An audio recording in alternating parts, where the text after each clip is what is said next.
This is Microbiology Unit 1, Part 7.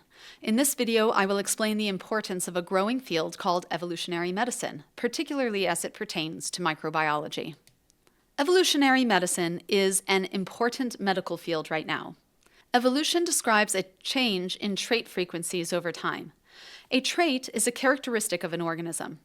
All populations of organisms are diverse, with different individuals carrying different traits.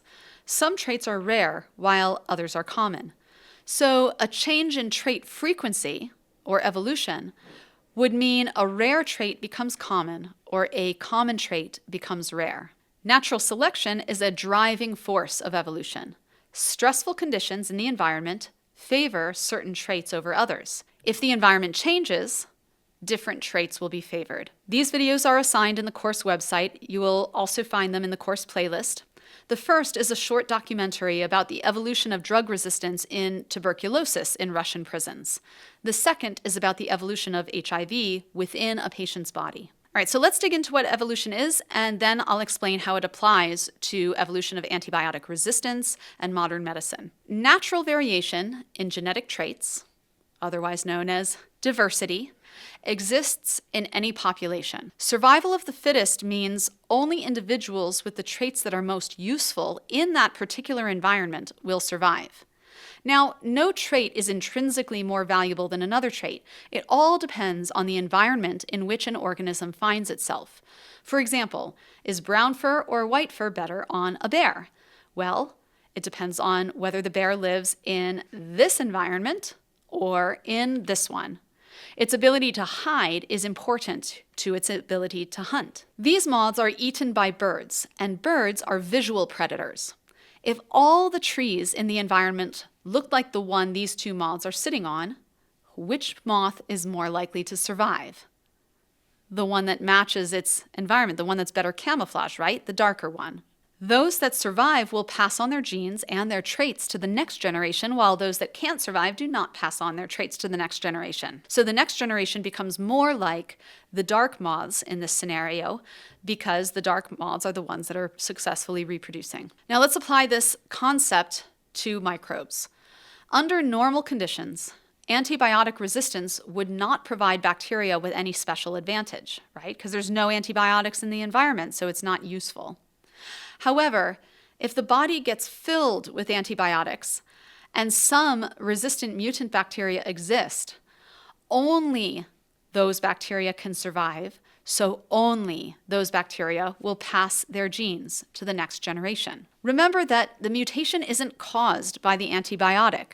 The mutants must already be in the bacterial population, at least in a small number, for antibiotic-resistant bacterial colonies to evolve after antibiotic use. So in this image, you can see that in the colony on the left, the yellow bacteria represent those that are susceptible to antibiotics. That's a normal trait. It's just normal bacteria.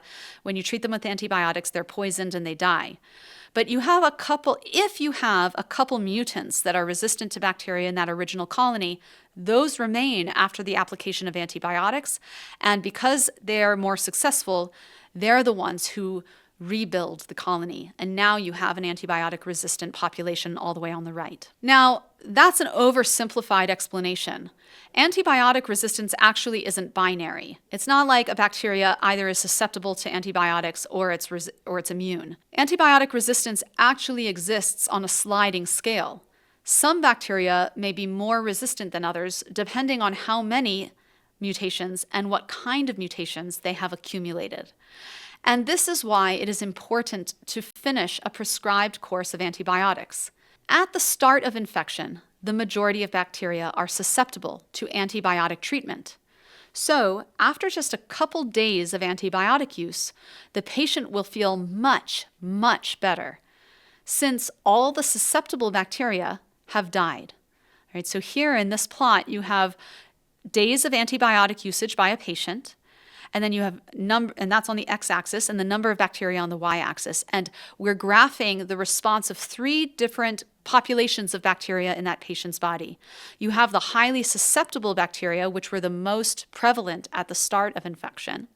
You have mildly resistant bacteria in red, or the susceptible bacteria are in blue, you have mildly resistant bacteria in red, and then you have highly resistant bacteria are in green. They're very uncommon in the beginning because they're the most highly mutated. All right, so after a couple days of antibiotic use, the bacteria that are most susceptible, they decline in population the fastest. So you see that blue line has the steepest decline because they're the most sensitive to antibiotics.